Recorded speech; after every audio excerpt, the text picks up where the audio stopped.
Alright, welcome to the 5150 Guitar Lesson Studio and part 1 of my lesson on how to play Ain't Talkin Bout Love by Van Halen. As always, part 1 is going to focus on setting up your sound, so if you're anxious to dive right into learning the song, then skip over to part 2, because this part is just going to be about sound setup. Ain't Talkin Bout Love features that classic original Van Halen sound. It's that unique, aggressive, yet expressive heavy tone which, along with Eddie's unorthodox playing style, basically turned rock guitar on its head back in 1978 with the release of Van Halen 1. Now, that killer heavy tone is the foundation which is then supplemented with 4 additional effects throughout the song, namely reverb, flanger, delay, and phaser. In this lesson, I'm going to cover all aspects of my sound setup, including 2 ways that I've tried to reproduce the tone using a couple different amps. Then I'll cover the 4 effects.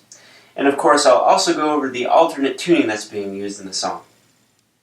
But before I go over the details of my setup, note that all of my settings will be displayed on the screen at the end of part 1. Also note that since everyone uses different guitars and pickups and effects and amps and all kinds of other gear, you'll have to follow your ears when it comes to fine-tuning your sound. But hopefully this explanation of my sound setup can point you in the right direction. Okay, I have 2 different amps to show you to demonstrate how I get my Van Halen tone. First, I'll demonstrate the sound I got from this original Line 6 pod, which is really an amp modeling direct box. And then I'll demonstrate the sound I get from this EVH 5153 50-watt tube amp. Okay, so let's start out with a demo of the Line 6 pod.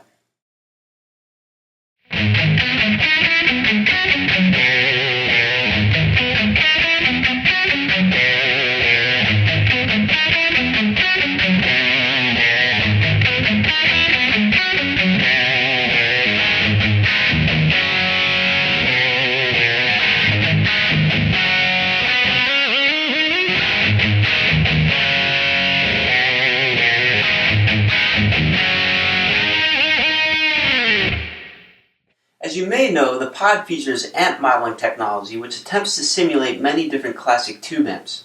Right now I have an amp model called Rectifier selected. You'll find the rest of the Line 6 settings at the end of this part 1. Now from the pod, I'm going directly into my Mac via USB audio interface box. And then I'm recording with GarageBand. And from there I further refine the sound using GarageBand's built-in EQ. So at the end of this part, I'll display a screenshot of those EQ settings as well. Okay, now here's a demo of the heavy tone using the 5153 tube amp.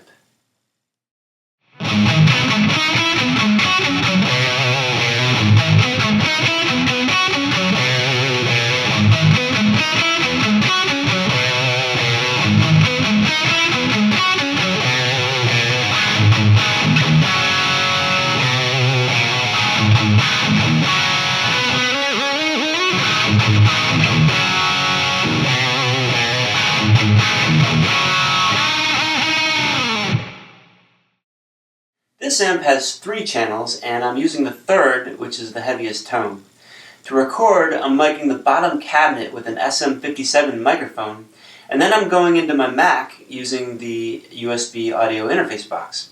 I'm capturing the sound with GarageBand. And, as I did before, I'm also tweaking the sound further using GarageBand's EQ. Now note that for the rest of this part 1, I will be demoing using the 5153. However, as I break down the song in parts 2 through 6, I'm going to be using the Line 6 pod. Okay, now that we've covered the heavy tone, we can start adding effects. As you heard in the last demo, there was some reverb in there. For reverb, I'm using an Alesis Nanoverb, and I've got it set to sort of a generic Hall setting. Now, the 5153 doesn't have built-in reverb, so when I'm using this amp, I'm forced to add it from some external source. And in this case, the best method is to run the reverb through the amp's effects loop. Now, when I'm using the Line 6 pod, I'm applying reverb basically from GarageBand, because I prefer the GarageBand reverb to the reverb that's tied to that amp model I was using in the Line 6 pod. Flanger is used selectively in the song's intro riff, the verse, as well as in the interlude towards the middle of the song. Here's a demo.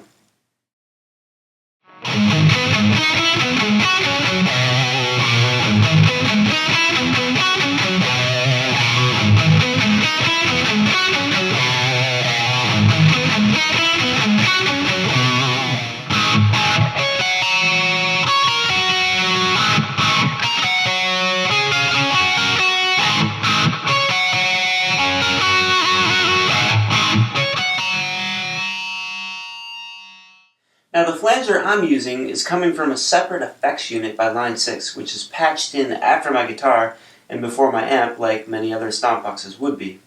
And it's called the M13 Stomp Box Modeler. The flanger model I'm using from the M13 is called AC Flanger. And this does a really incredible job at replicating the classic MXR flanger pedal as well as the EVH signature MXR pedal. Now, also note that you can get a much more pronounced flanger sound if you patch the flanger into your amp's effects loop rather than just running it after your guitar in front of the amp as you would with most pedals. I did this this way when I did the cover on YouTube of Ain't Talkin' About Love, and I found that this method matched the original recording's flanger sound much more accurately. However, right now I'm running my flanger in front of the amp along with the other stomp boxes. If you listen carefully, there's some delay being used during the chorus parts of Ain't Talkin' About Love. Here's how I reproduce that sound.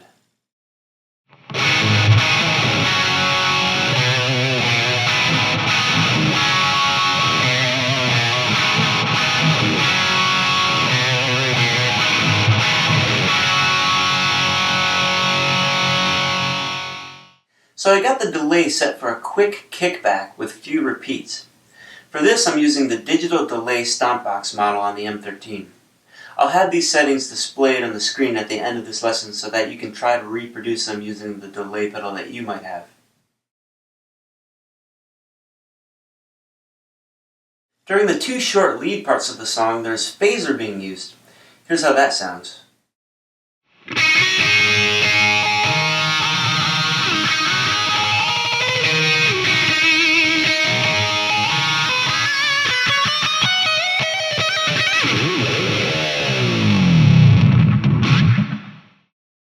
The phaser I'm using here is called Script Phaser on the M13, and is a very impressive reproduction of the original MXR Phase 90 script pedal, as well as the EVH signature phase pedal. I got it set to about 1 on the dial. Okay, last but not least, for Ain't Talkin' About Love, we are tuned down to an E flat, which means that you need every string tuned down 1/2 step. Okay, so once you get your sound all set up and you're tuned down to an E flat, you're ready for part 2.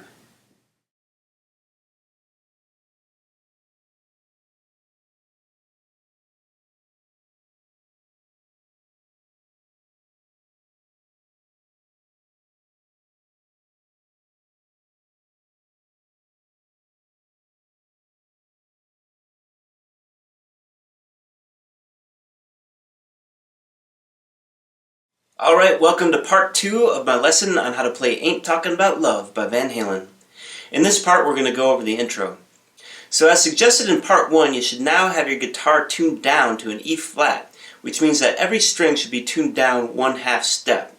Okay, so to get us started, I'm going to play a demo of the intro and then we'll break it down.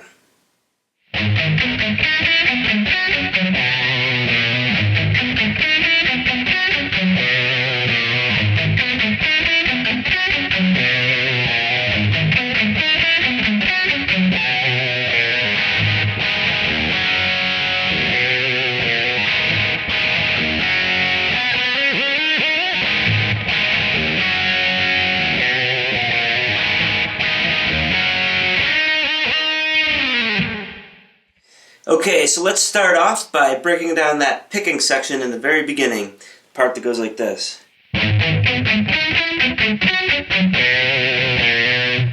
Okay, for the first 4 notes of that section, we're going to use an A minor chord position, which is basically your middle finger on the 2nd fret of the D string, your ring finger on the 2nd fret of the G string, and your index finger on the 1st fret of the B string.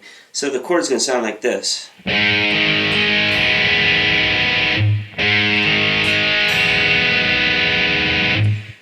And now we're just going to pluck those strings in a specific order.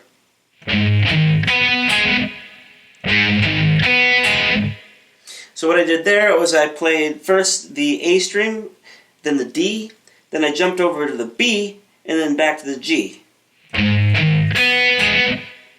Now another thing about that is when I played the first two notes there, I was using downstrokes. And then I alternate when I get to the B and the G, where I do an upstroke on the B and a downstroke on the G. Okay, so one more time. Okay, so let's move on to the next four notes that sound like this. Now to play that, we're just going to do an open E string. Then we're going to put our index finger on the first fret of the B and the E strings, and then play both of those strings. And then we're going to take our middle finger and put it on the second fret of the G string.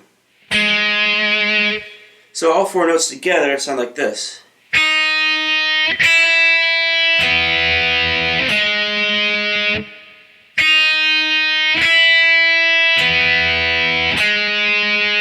Now you see when I put my middle finger on the second fret of the G string, I lifted up my index finger.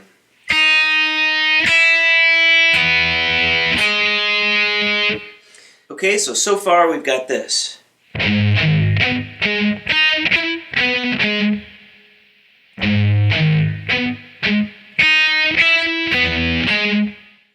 Okay, now the final section of that riff goes like this.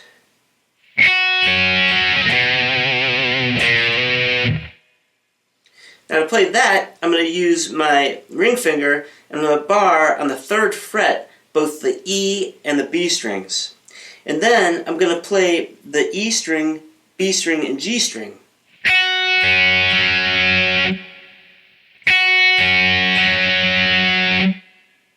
Okay, and then I'm going to jump with my middle finger over to the A string, third fret, and I'm going to play this note. You can see when I play that I'm giving a lot of vibrato. And then I'm going to go one fret down with the index finger. And then hammer back onto the third fret with my middle finger.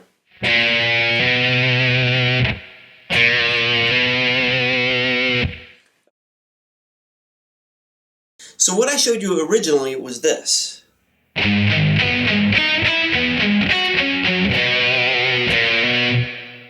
Now what I think we should have played was, instead of playing an open G here during this piece, we should have played the G on the third fret of the E string, which is one octave lower, which is here.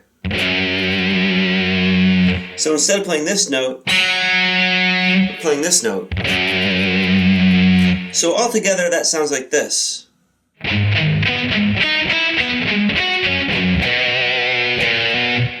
One more time.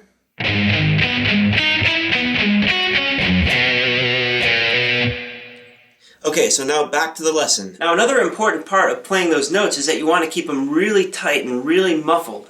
So to do that, we're going to take our palm and we're going to muffle down here at the bridge, basically putting it all the way across all of the strings.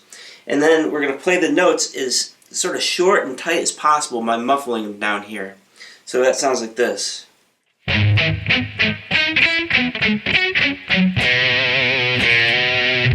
Except for that last part, I did let it ring out and I took my palm off to play these notes.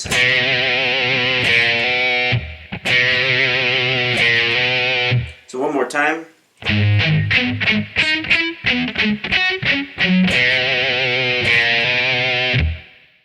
So for the very first part of the intro, we're basically going to play that pattern 4 times. Only the second time we play it, we're going to play it slightly different. The second time we play it, it sounds like this.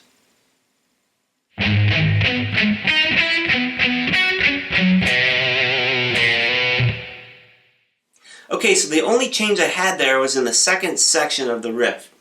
I changed from this to this.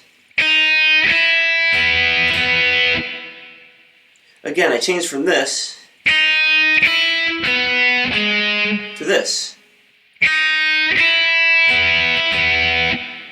So basically I'm playing the B string twice. And then you continue on with the riff.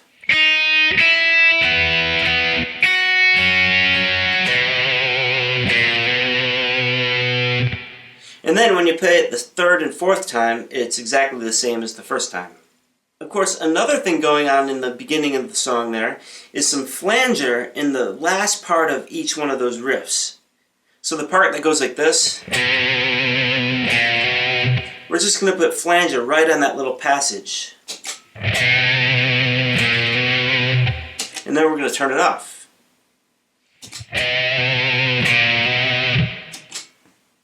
Okay, now what I'm using here is an M13 Stompbox modeler by Line 6, and I've got a flanger pedal model in there which tries to reproduce the classic MXR flanger. But see part 1 for all the details of my settings. Okay, so all together with the flanger, it sounds like this.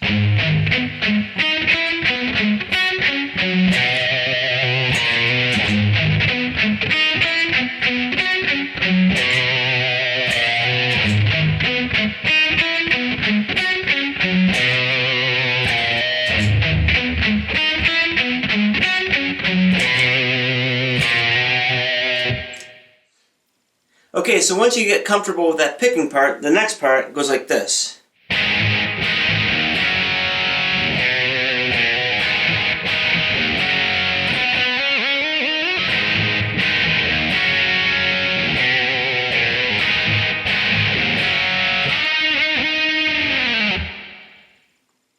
Now to play that part, we're starting off with an A minor chord, the same position we had in the first part of the picking riff. And we're going to play that chord just like this.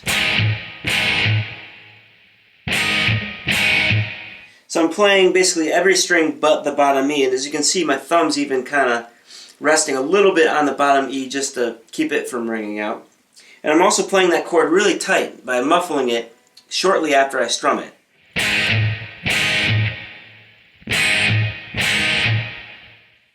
Now you'll also notice that there was some echo in there. I have some delay in there. So putting my delay on, it sounds like this.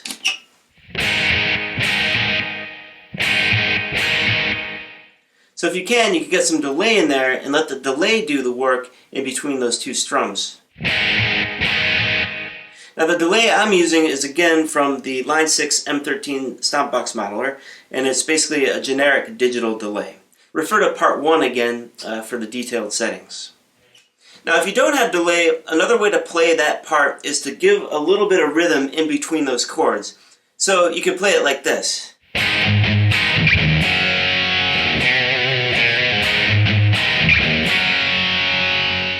So what I did there was I put a couple of rhythm hits on the open A string in between those chords that sound like this.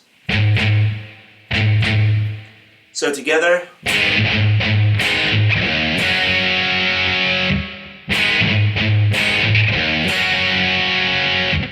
Okay, so after the A chord, we're going to go briefly to the E string, just playing the open E string, and then we're going to play a G chord. So it sounds like this.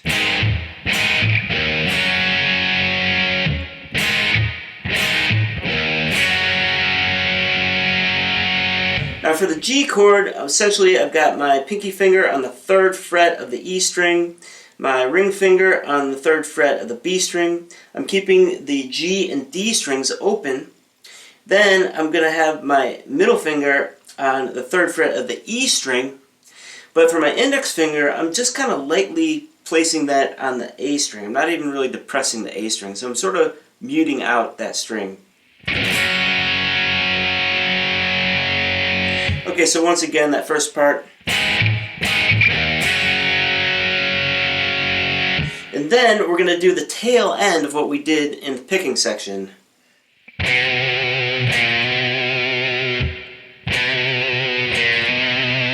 But we're also going to add an E string before it.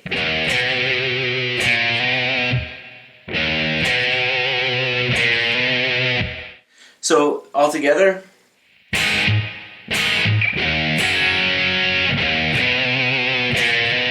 Then you repeat.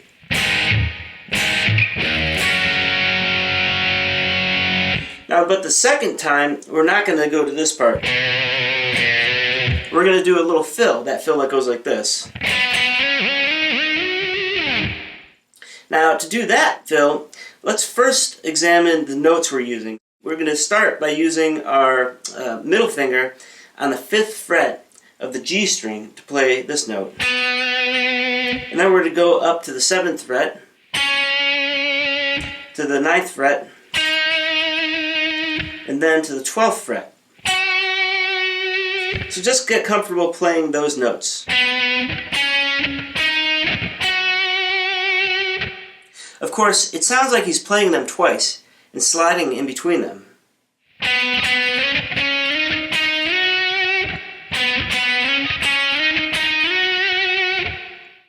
But really, we're going to use the whammy bar kind of as our pick. We're just going to start it off in the beginning here, then use the whammy bar to get that second note. Okay, one more time. And then right after you've come up on the whammy, you're going to slide up to the next note and also kind of use a whammy to get that note to ring out. So it sounds like this.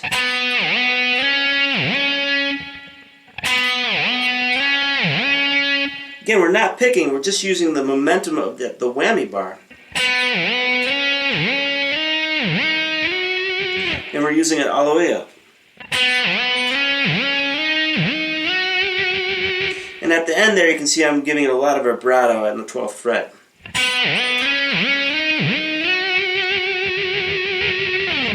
Okay, so once you're at the 12th fret here, then we're going to zip back down to the A minor chord and continue on with the riff. Now you have to go pretty quick to get back to that A minor chords. You have to be pretty accurate, so it takes some practice. So I'll play it really slowly and then I'll play it in sort of real time.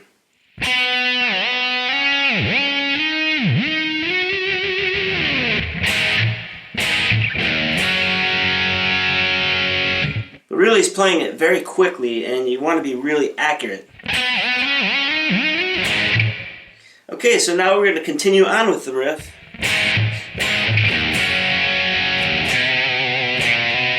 This was the same thing we played the first time around. And then the last part.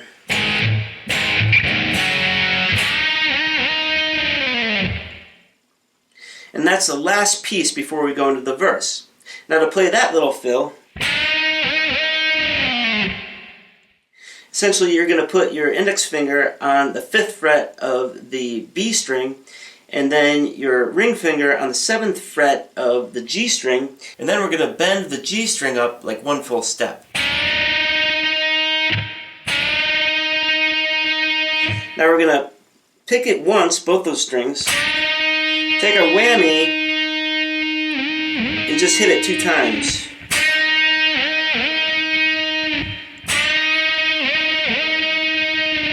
And then when I go down, as you can tell, I kind of bend down a little bit, but also start sliding my finger down. Okay, so let's play that whole second part of the intro one more time, really slow.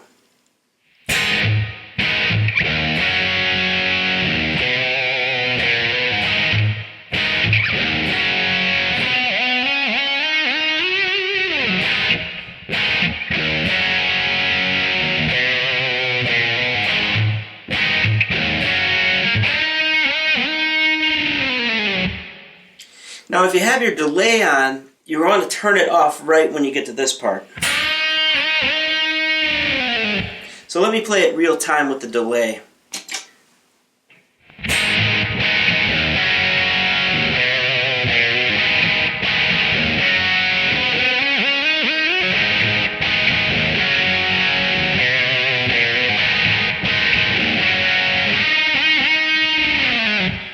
Okay, so what I did there is I just turned off the delay right when I got to that last little riff. Okay, so once you're comfortable with the intro, let's move on to part 3.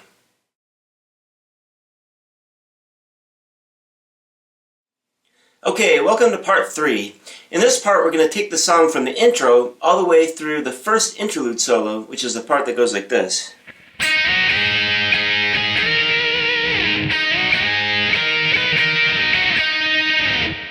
Okay, so to start us off, here's a demo with the first verse and chorus, which comes in right after the intro.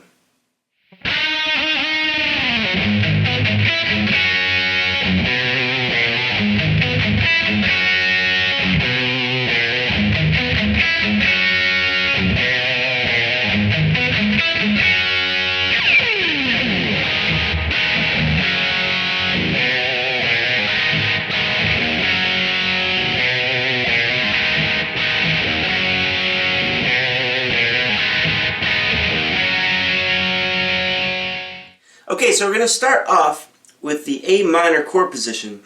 So I'm going to have, again, my middle finger on the 2nd fret of the D string, my ring finger on the 2nd fret of the G string, and my index finger on the 1st fret of the B string. And we're going to play this chord. Of course, we're going to play those strings in a different order, just like we did in the intro. So again, that's the A string, D string, skipping over to the B and then back to the G. And also we're going to muffle those things. We're not going to let them ring out. Okay, the next part is a little different from the intro. We're going to just bar the 1st fret of the E and the B strings with our index finger and play this chord. Then we're going to go to the 2nd fret of the G string, play this note. Then the 3rd fret of the E and B strings with the ring finger, barring those strings. So those 3 elements together sound like this.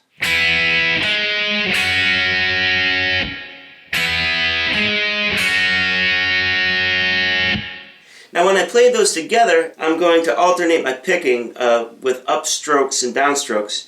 And so for this first chord here, I'm going to do an upstroke. I'm going to do a downstroke on the 2nd fret of the G string, and then an upstroke on the 3rd fret of the E and B strings.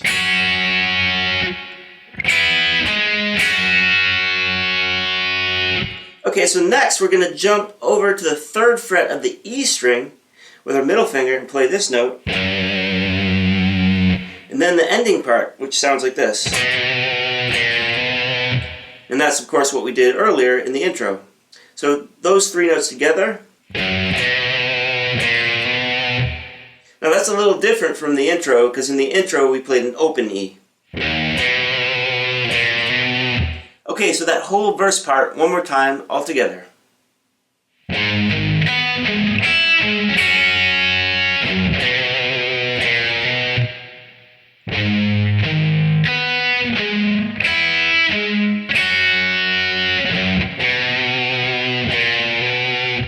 Okay, so we're going to play that first part 4 times, and we're going to play it identically each time. And then after the 4th time, we're going to do this pick slide, which leads us into the chorus. So let me play the 4th time with the pick slide.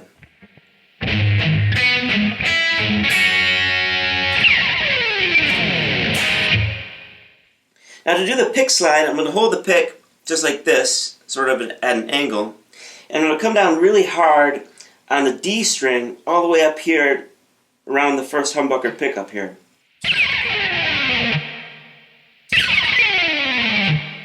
And then right when I get to about the middle of the neck here, I'm going to bring my other hand over here and then continue to slide down. So together it kind of sounds like this.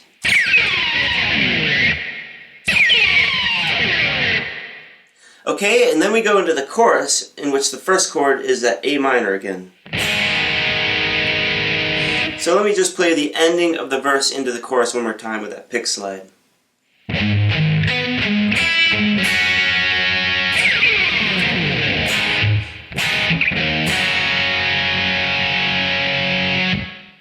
Now the chorus part, of course, happens to be the same as the 2nd part of the intro that we already learned, which goes like this.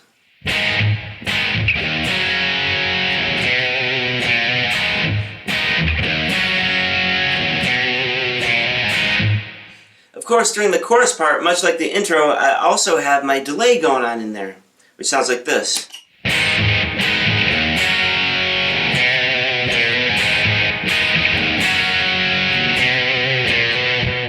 And then we go into the 2nd verse and chorus. So let me play a demo of the 2nd verse and chorus right now.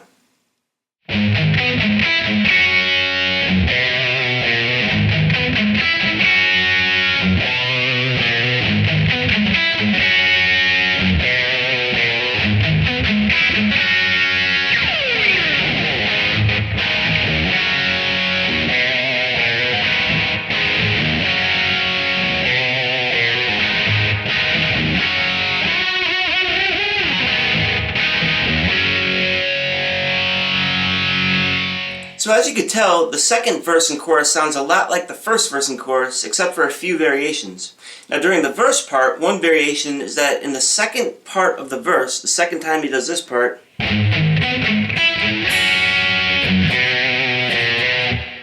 during this part, he puts flanger on those notes.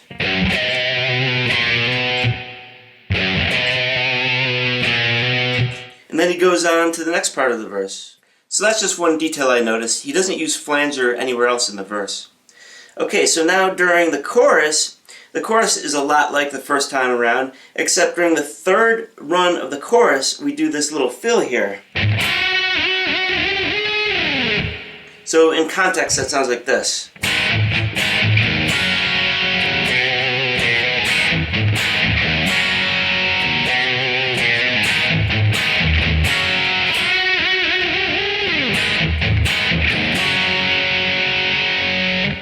So notice I only did that fill on the third round. So to do that fill, basically we're going to put our index finger on the 8th fret of the B string, and then our ring finger on the 10th fret of the G string, and then I'm going to bend the G string up a full step and then play both the strings as I bend them.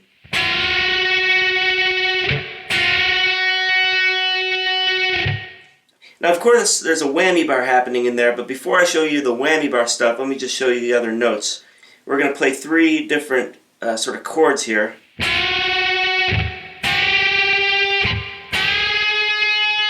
So we're just playing the same thing, only moving it up 1 fret each time. Okay, now to transition from one fret to another, we're going to use our whammy bar. So when I do the first one, I'm going to go like this.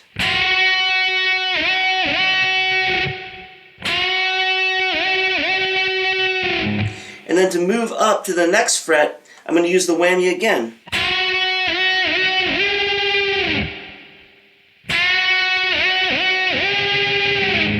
And then I'm going to use the whammy one more time to push it up 1 more fret.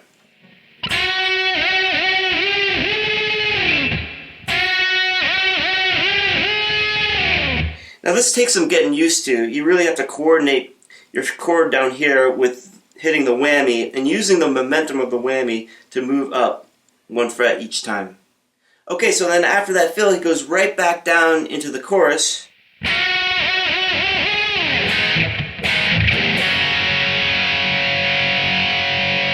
But that happens to be the end of the second chorus.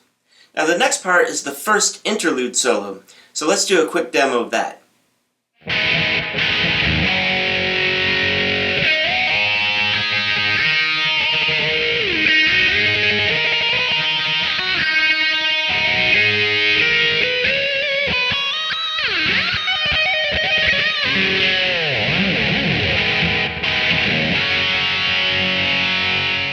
Note that this interlude solo, which happens twice in the song, is actually made up of 2 guitar tracks playing the same melody, but in different ways. To simplify it, I've come up with a unified version which melds the 2 parts together so that you can get by with 1 guitar track, which still sounds roughly like the original recording. So let's break that down into pieces and I'll show you how to play it. So coming out of the chorus, we're going to end on a G chord.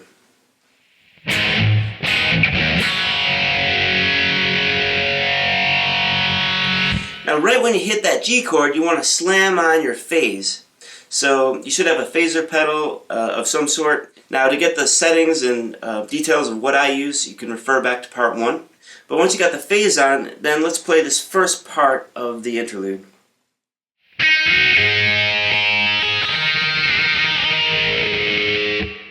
Now to play that, I'm starting off with my middle finger on the 5th fret of the B string. I'm going to slide it up to the 8th fret of the B string and then the 10th fret of the B string. But when I play it, I'm going to play both the B string and the E string, so it sounds like this.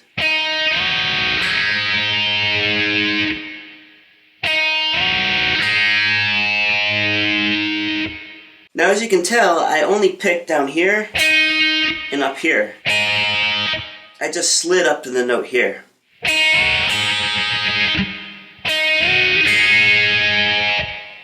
Now once at the 10th fret, we're going to hit that 3 times. And you see I slid up 2 frets to the 12th fret.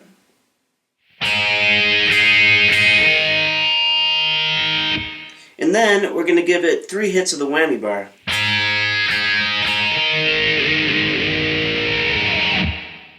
So altogether that sounds like this.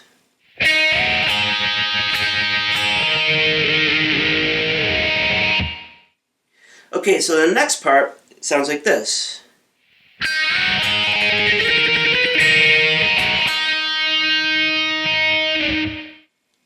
Now to play that, we start off with the same thing. We go from the 5th fret to the 8th fret to the 10th fret. But when we get to the 10th fret, we're going to pick the B string really quickly back and forth with kind of a trilling motion. And when I do that, I'm also going to hit the E string a little bit. Now to do that trilling motion, I kind of use my palm and rest it on the strings to give myself some stability, and then I just kind of go back and forth really quick. Now I tend to use my arm a lot to do that, and I use a lot more energy than I think I should. Some other guitar players go like this. They use a little bit less energy, they use their wrist. But just find a method that's more comfortable for you. You might have to practice it to get it really quick. But anyway, we're going to start there trilling on the 10th fret, and we're going to go to the 12th, the 13th, and back to the 12th. And then from there, we're going to go back to the 8th fret, and then to the 5th fret.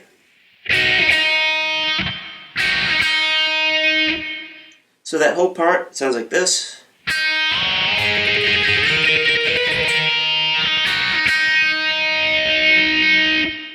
And now the next part goes like this.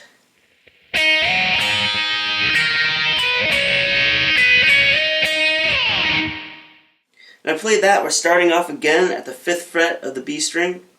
Then we're going to slide up to the 8th fret, the 10th fret, and the 12th fret, but then we'll do something a little different. After we get to the 12th fret, I'm going to put my ring finger on the 13th fret and go from 13 to 15. Then I'm going to use my index finger back down to the 13th fret and go from 13, 15 to 17.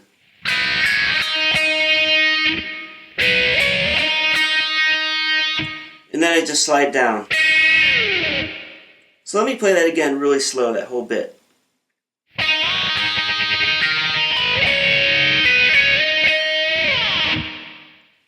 Okay, so let me play everything again up until that point.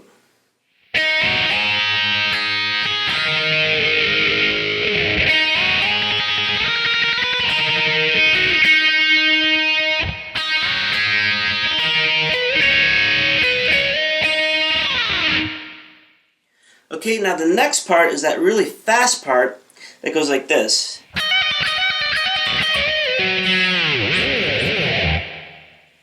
Now to play that, we're going to start off with our index finger on the 17th fret of the B string. And then we're going to hammer onto the 20th fret of the B string with our ring finger.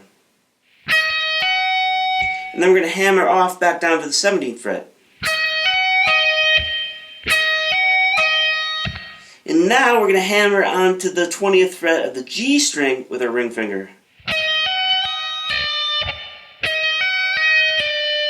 Now, note that I only pick once. I'm doing all this with hammer-ons and hammer-offs. So you really have to slam down on those strings to get those hammers to ring out. And when you're lifting your finger off, you want to sort of pluck it as you lift it. Okay? So we're going to do that pattern 2 times. And then the 3rd time, we're going to do it this way. And this time I hammered onto the 19th fret of the G string instead of the 20th fret of the G string. So altogether, those 3 passages.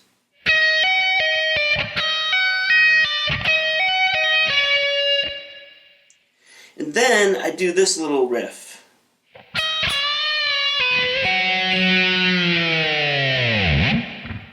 Okay, so we're going to start off on the 17th fret of the B string. And then we're going to hit the 19th fret of the G string and bend it up a full step. And then we're going to let it bend down and we're going to hammer off to the 17th fret of the G string. And then we're going to hammer off the 17th fret to the open G.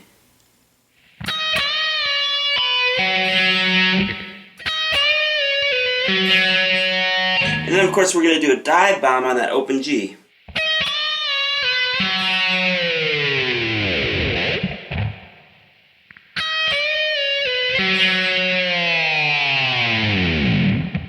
And to finish it off, we do this quick double slide before going back into the chorus.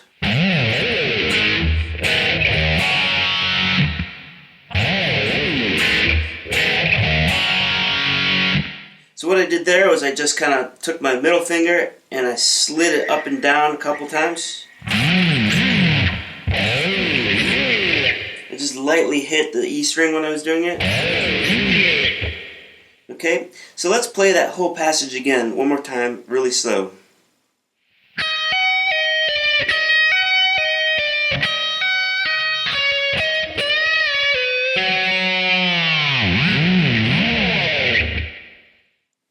Okay, so once you're comfortable with this first interlude solo, we're going to continue on to part 4.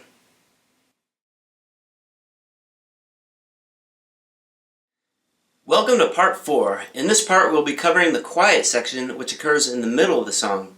So I'll play a demo of that part and then we'll break it down. Note that I'm going to start off from where we left off the last time, which is right after the first interlude solo.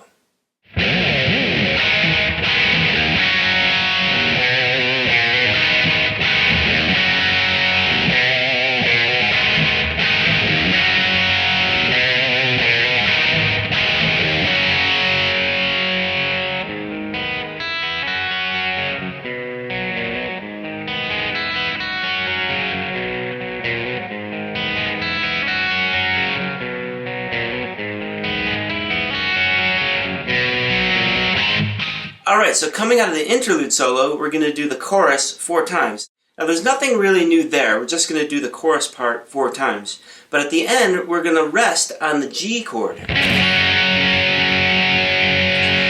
And while that's ringing out, you want to take the opportunity to turn off your delay, and then turn your guitar down all the way to the lowest level you can get, where you still get a signal. And then we're going to be able to play the quiet part. But alternately, you could set up a volume pedal to be right at that low level that you need, just so you don't have to worry about getting the right level really quickly in between chords. So what I did was, sort of the cheat way, was to set up a stomp box model on my M13, which was right at the volume that I needed. Okay, so then the quiet part goes like this.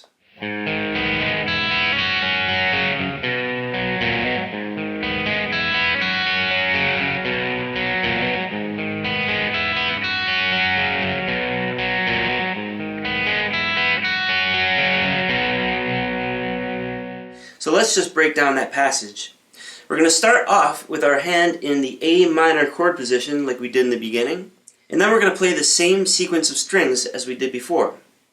Now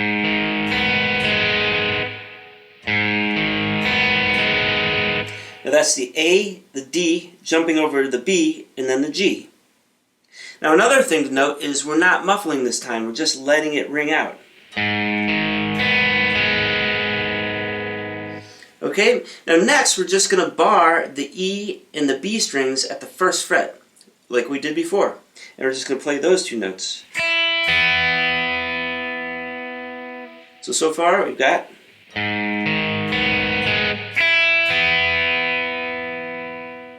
Now next we're going to bar the E and the B string at the 3rd fret, and then we're going to play those 2 notes.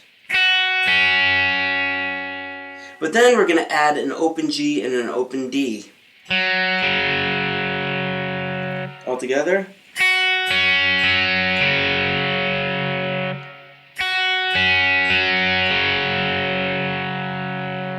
So far we've got.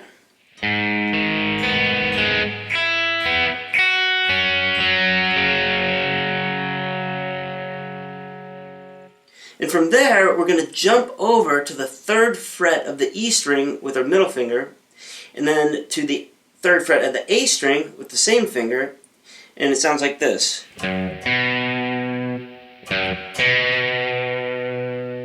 And then we're going to just nick the open G string.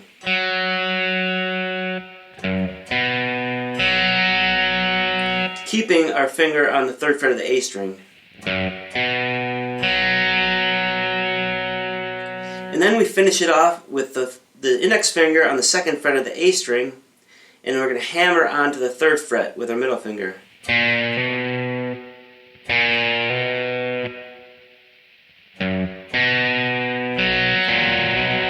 Again. Okay, so that's basically the riff. So let's play it one more time, again, really slow.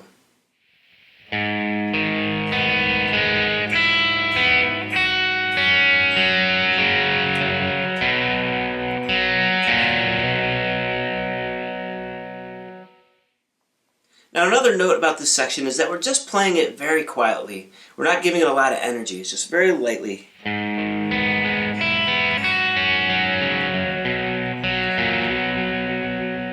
And also, as you can tell, I was using upstrokes and downstrokes as I was strumming it. So let me play it one more time really slow and just focus on my right hand as I play it.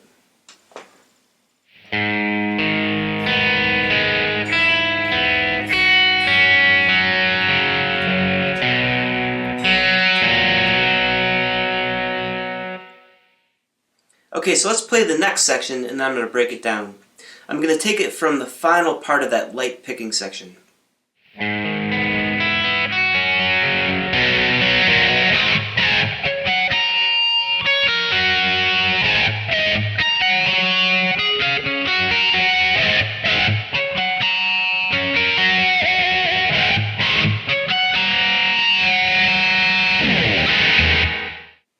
Now when you transition from the quiet picking part to that heavier section, we're turning up our volume slightly and we're also hitting the flanger. So you got to do that pretty quickly, so let me show you how I did that. So we're going to start off with the quiet part here.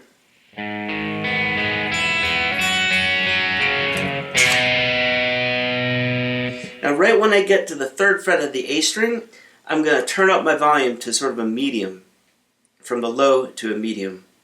Now the way I've done that is I've got another pedal set up on my M13 Stompbox modeler, which is just a medium volume.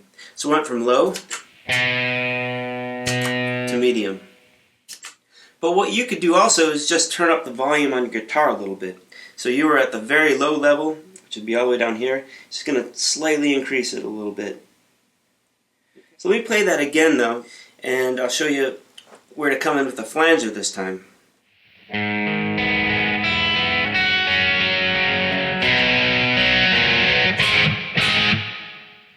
Okay, so right when I got to that A chord, those 2 A's that I played, I slam on the flanger right at that moment. Okay, so this next section consists of 4 different passages that all start off with that really sort of tight A chord at medium volume with the flanger on. Now to play that A chord, I've got my middle finger barring the D and the G strings, and I'm going to play the open A, D, and G.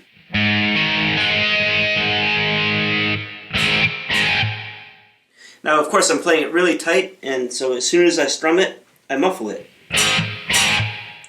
Now there are 4 sections to this part, so let me just play each section individually and then we'll break each one down.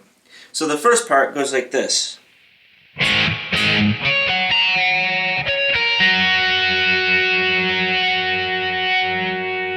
Okay, so we start off with our 2 A chords, and now we're doing harmonics. So I'm going to put my ring finger lightly on the 5th fret here, and I'm just going to bar across the D, G, and B strings, but really I'm also barring it across the E string and a little bit touching the A as well. But we only care about the D, G, and E strings, sorry, D, G, and B strings right now. Okay, so I'm going to bar it there, and I'm going to play the strings in this order.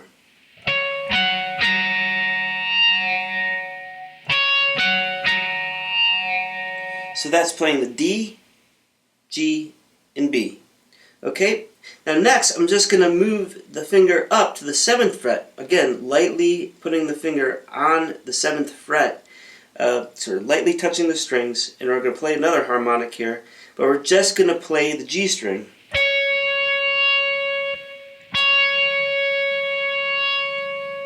Okay, so we got... And then I'm going to move my finger up again to the 12th fret, and I'm going to play these two notes. So all I did was play the B string and the G string. So let me play that again really slow.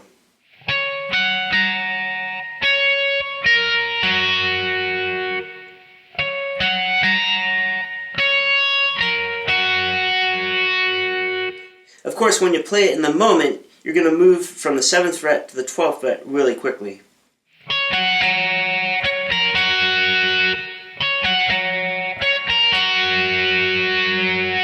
So that whole section one more time.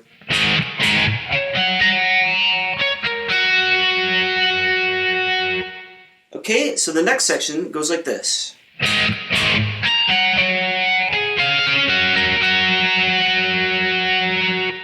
Now for that, again, we did our A chord here. And then I'm going to bar again at the 5th fret, lightly touching the fret, and I'm going to play this passage.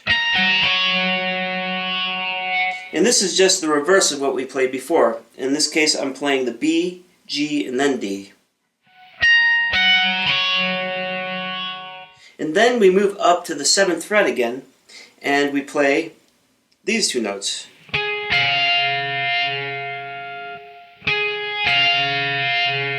And here I'm playing the D string and the B string. Okay, and then we're going back up to the 12th fret and I'm playing this sequence. Now that is playing the D string, G string, B string, and then the G string again.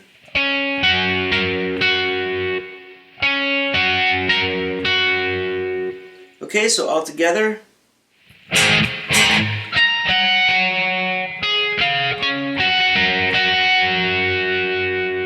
Okay, so the third round goes like this.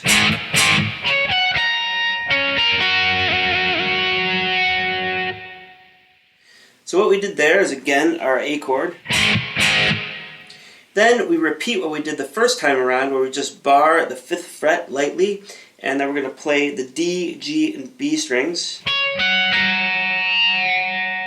Then I'm going to skip up to the 12th fret and play these, which is just playing the D string, B string, and G string. Of course, then I gave 3 hits on the whammy bar.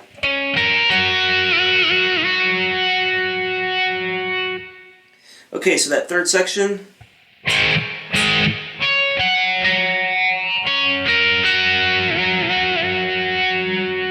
And now the fourth section is just this.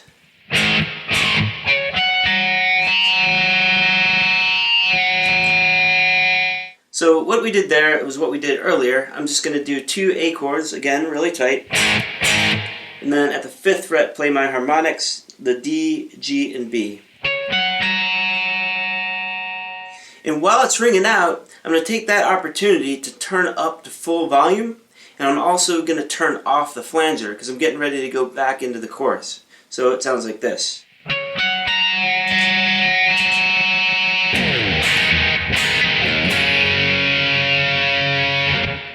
And also, as you can tell there, after I turned up my volume and turned off my flanger, I slammed on the delay so that I had it during the chorus.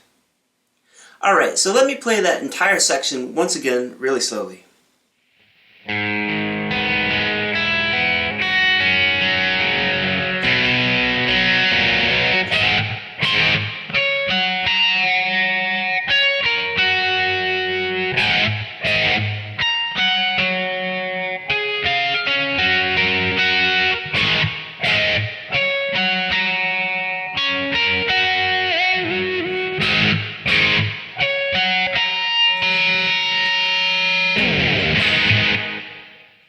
Now another thing about this section is that when you listen to the original recording, the flanger sound is really intense on the A chord parts, the parts that go like this.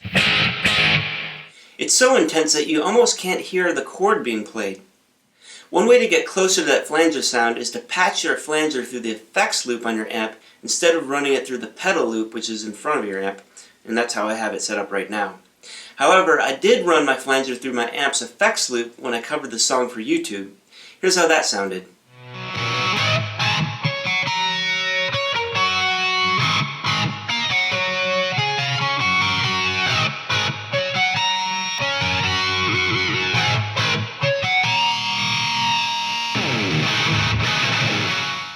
So as you can tell, the flanger is a lot more pronounced when you run it through the amp's effects loop. Alright, so once you got those sections down, we're on to part 5.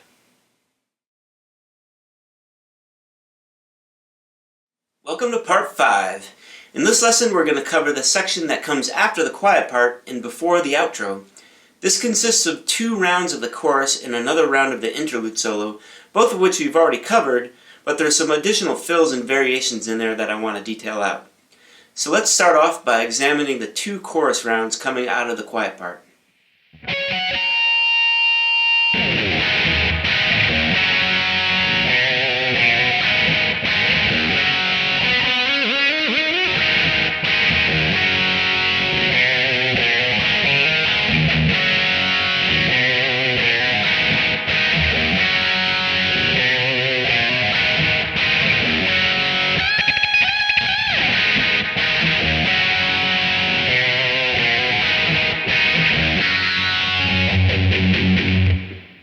Okay, so that was 2 full choruses, and each chorus, as you know, is broken up into 4 parts, and each part roughly sounds like this.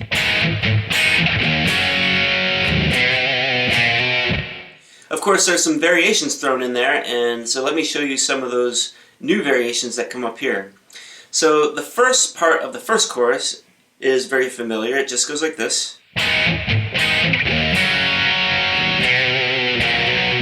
So that's your standard riff. And then the second part goes like this.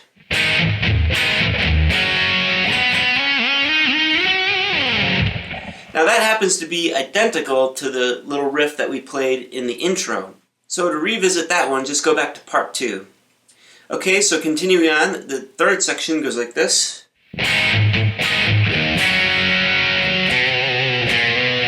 Again, exactly the same, our standard riff.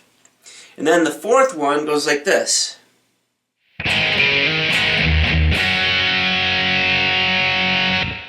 Again.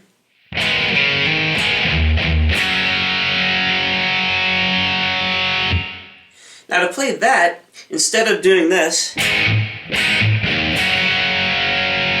we're going to start off on our A minor chord here, and we're going to play it once.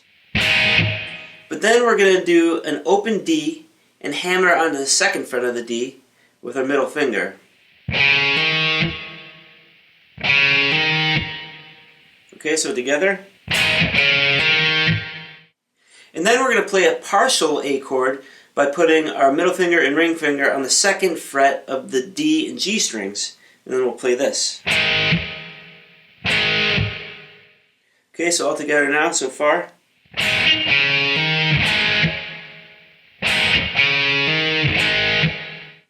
And then we're going to jump to the E string and play 2 rhythm hits on the E string.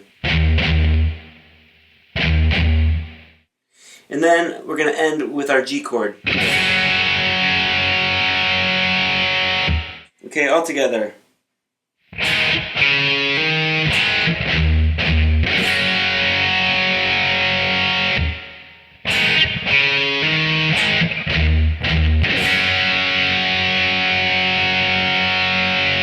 Okay, so that was the first chorus, so let me play that first chorus again really slow.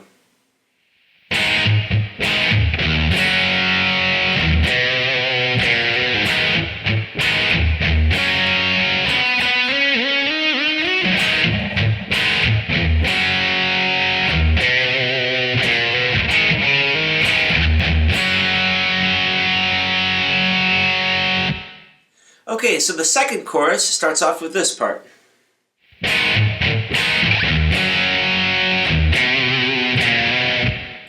Again, that's our standard riff.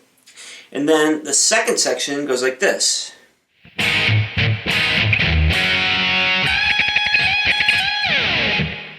Okay, so we had that interesting little fill in there. Now to play that, we're going to start off as usual with our A minor chord to our G.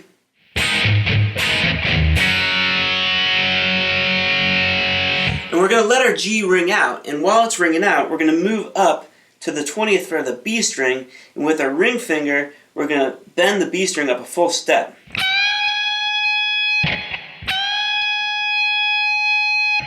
And then we're going to put our index finger on the 17th fret of the E string and just play that string really fast. the same motion we did before earlier in the lesson. But then we're going to interrupt that really fast playing with another bend on the 20th fret of the B string. So it sounds like this all together.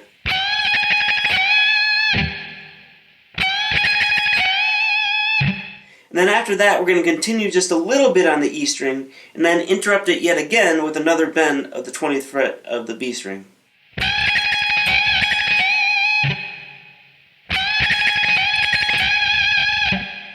And then on the final bend of that B string, we're going to just slide it all the way back down.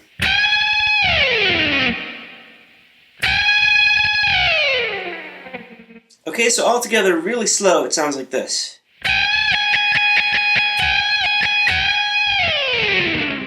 Okay, and then we go right back into our next two chorus sections, which are identical.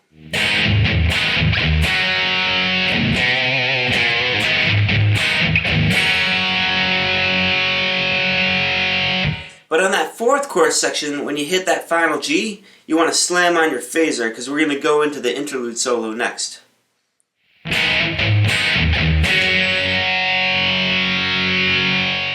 Okay, so here's a demo of that second interlude solo, and then we'll break that down.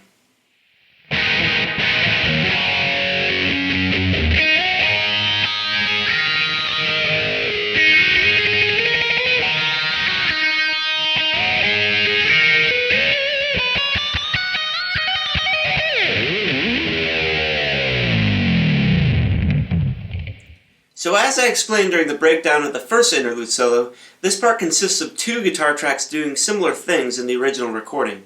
However, to make it easier, I came up with my own unified way to play it, so that's what I'm going to show you here. So we're going to start off with our G chord, which comes out of the chorus, and if you remember, we slammed on the phaser right when we hit that last G.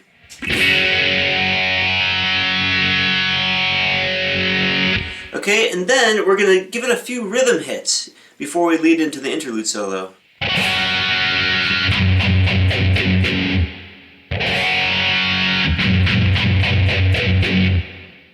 Okay, again, you're going to muffle at the bridge here to keep those notes tight. Alright, and then we go into the interlude solo.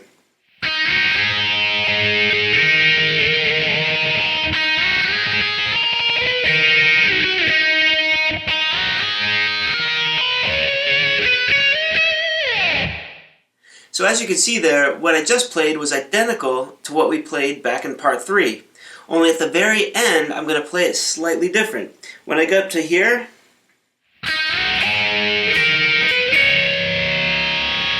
I'm playing it a little different now. I'm going to go down to the 13th fret of the B string, then back to the 15th, but then I'm going to walk up to the 16th, 17th of the B, then to the 15th of the E string. So that sounds like this.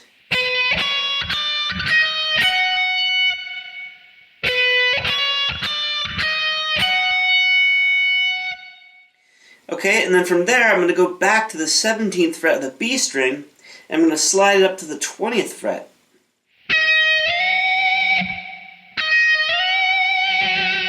So all together.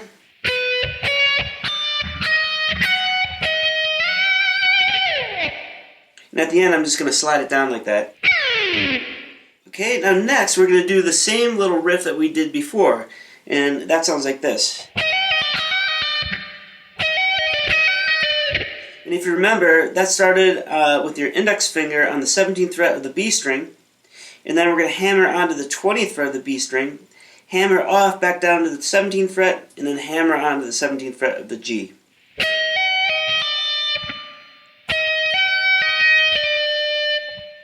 Okay, and we're going to do that twice.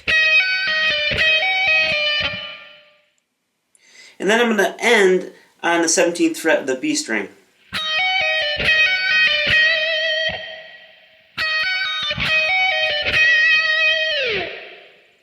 And of course I slid down a little bit there as well. Okay, so all together so far we've got...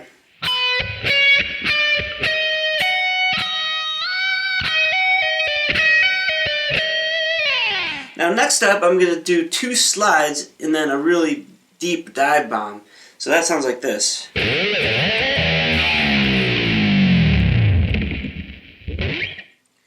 So to do that, I'm going to start off down here around the 2nd fret, and with my middle finger I'm just going to slide up on the E string all the way to the 17th fret of the E string.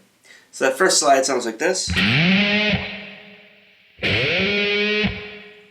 And up on the 17th fret, you can tell I bent the E string forward a little bit.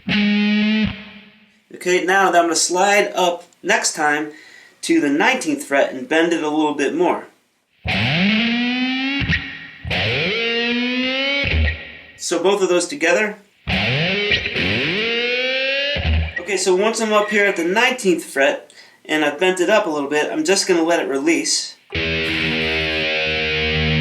it goes to the open E, and you can tell it vibrates quite a bit. And then I'm going to do that really heavy dive bomb.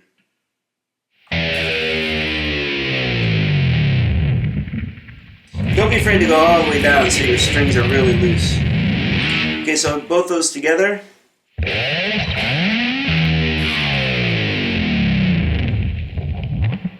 Okay, so that whole last bit one more time really slow.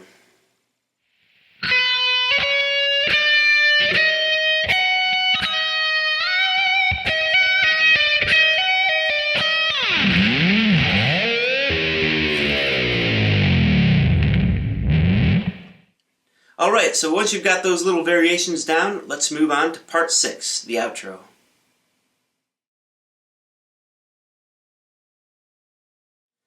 Welcome to part 6, the outro. Now we're going to take it from the 2nd interlude solo all the way to the end of the song.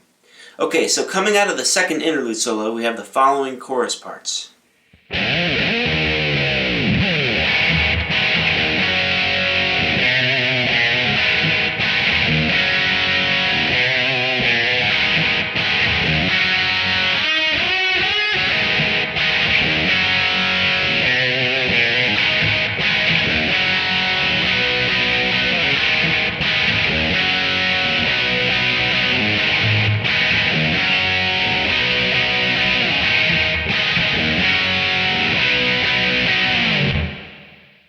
Okay, so as you could tell, there were 2 choruses there.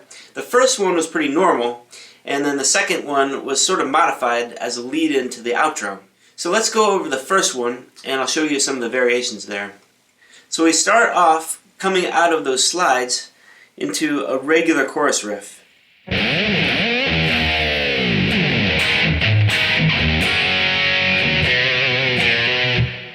Okay, the second part is again the same.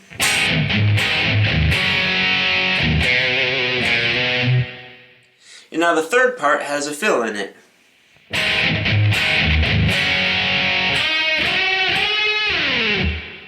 Okay, so now to play that fill, we're going to start off with our usual A to G. We let our G ring out, and then we're going to come up here to the 7th fret of the G string with our ring finger, and then our index finger on the 5th fret of the B string, and we're going to bend the G string up one full step. But we're going to play both the G and the B string. So essentially we're playing an E. Because we play an E here at the 5th fret of the B, and then we're bending up to an E on the G string. Okay, so together. And then we're going to slide that same position up to the 10th fret. Doing that same bend on the 10th fret. And then we do that same thing again on the 12th fret.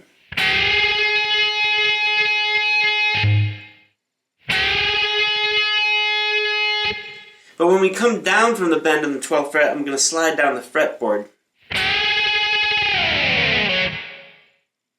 Okay, so all together really slow.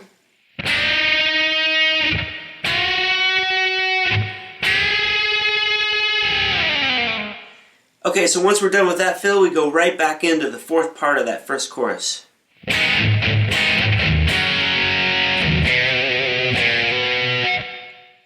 Alright, so now we're going to start that modified chorus, the second one, which goes like this.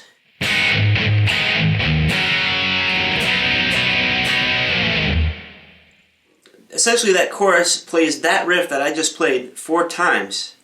And all we did there is we started off with again, our normal A to G.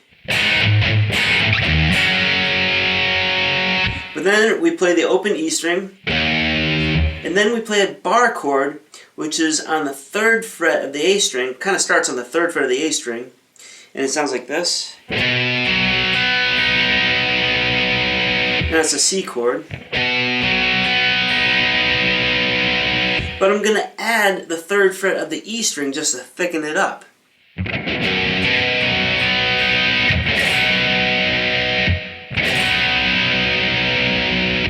And then once I'm done strumming it, I'm going to slide it down as much as I can.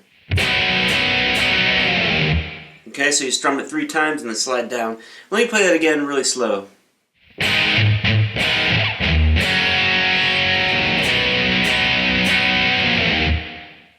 Okay, so we're just going to play that 4 times.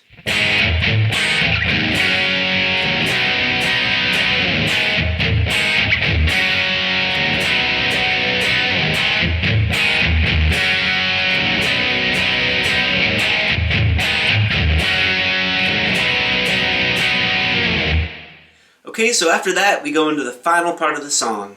So let me play a demo of that, and then we'll break it down.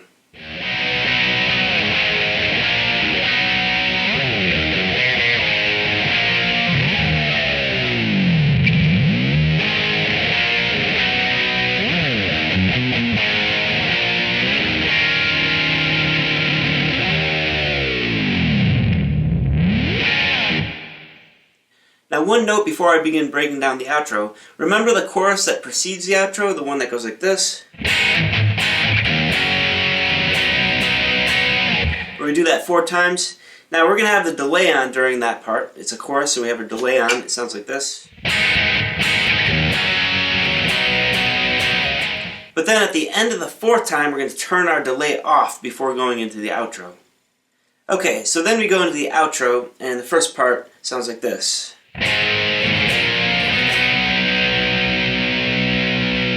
So we start off with a typical A bar chord with the open A and barring the 2nd fret of the D and G strings. Then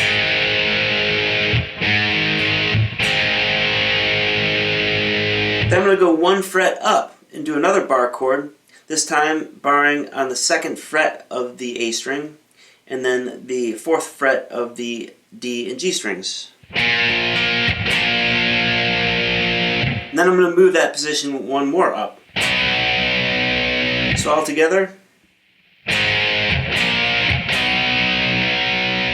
And to make those chords a little heavier, I'm going to add the E string for the last 2 chords. So let me show you that. So we play the first chord, the 2nd chord. And what I did is I just extended my index finger to this E. And then we'll move it up.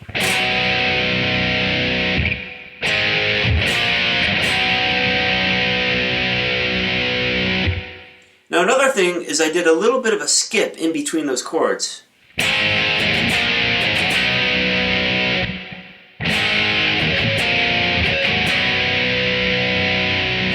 So all I did there in between those chords was I did this little, in which I just rested my hand on the strings lightly and then strummed it. I did it kind of messy.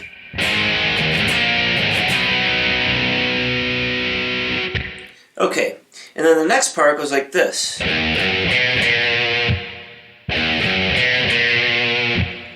Alright, and for that we're going to go to an open E.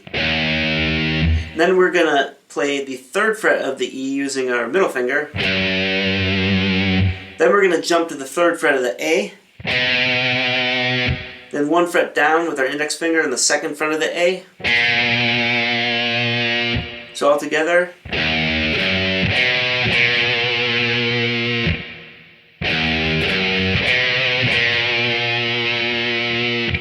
So all together so far we've got this.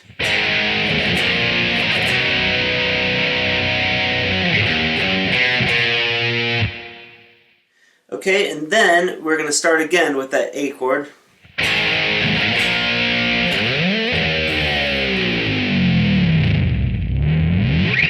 So in that case, we were starting to do the same thing, but instead of doing that 3rd chord, we did that dive bomb there. So it sounds like this. again, the A chord.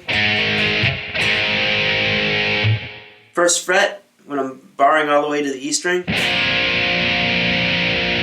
And then I'm going to do that dive bomb, and it's very similar to what we did before coming out of the second interlude solo, where I'm sliding all the way up to about the 19th fret.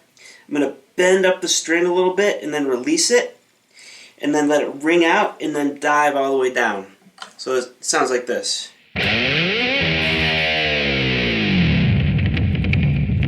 And I kind of let it rumble here down at the bottom. Now another thing you want to do is slam on the flanger for that dive bomb. So it sounds like this.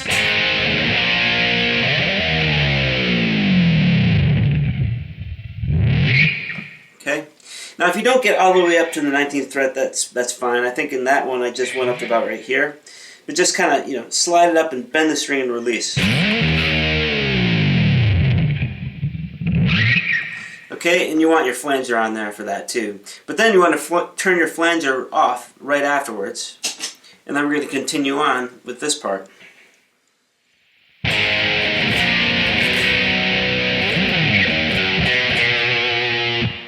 And as you can tell, that was very similar to the first round. The only difference is I did a slide in between the final chord here and this walk up. I did this.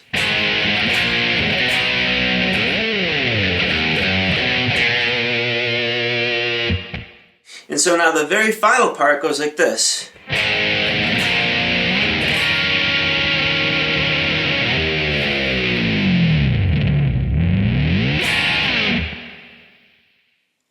Okay, so for that, we again start with our A chord.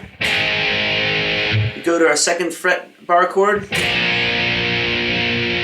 And then we do this kind of Jimi Hendrix style chord up here, which sounds like this. And what I've got there is I've got my middle finger on the 7th fret of the A string, and my index finger on the 6th fret of the D string, and then I'm going to bar across on the 7th fret of the G, B, and E strings. So the whole chord sounds like this.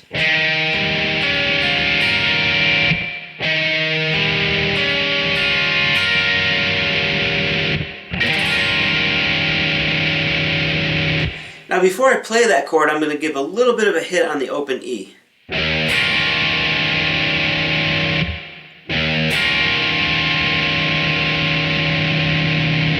Okay, so as that's ringing out, I'm going to grab my whammy and give a little bit of tremolo here. And then I'm going to do another dive bomb, and this time I'm going to just take my middle finger and I'm going to grab the E string, pull it up and release it. And then after I've released it, I'm just going to do my dive bomb.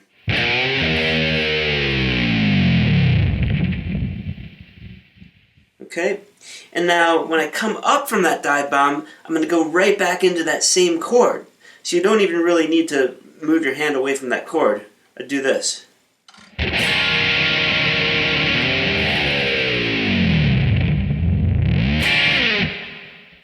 Now when you're coming up from that dive bomb, you want to kind of blend it into that final chord. So you kind of come up from the dive bomb and sort of spring into that final chord, kind of like this.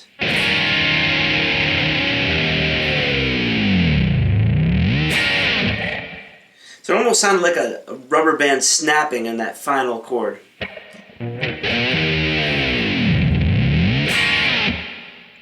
Okay, and also in that final chord, I'm sliding it down really quick and I'm muffling it as soon as I play it.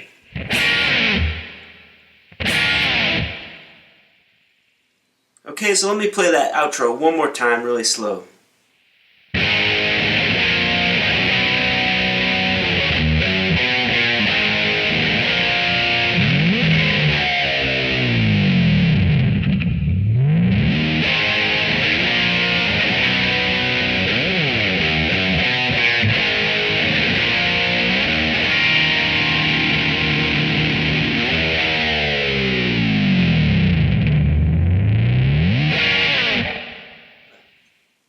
And that concludes the lesson. I hope you've enjoyed learning Van Halen's Ain't Talkin' About Love.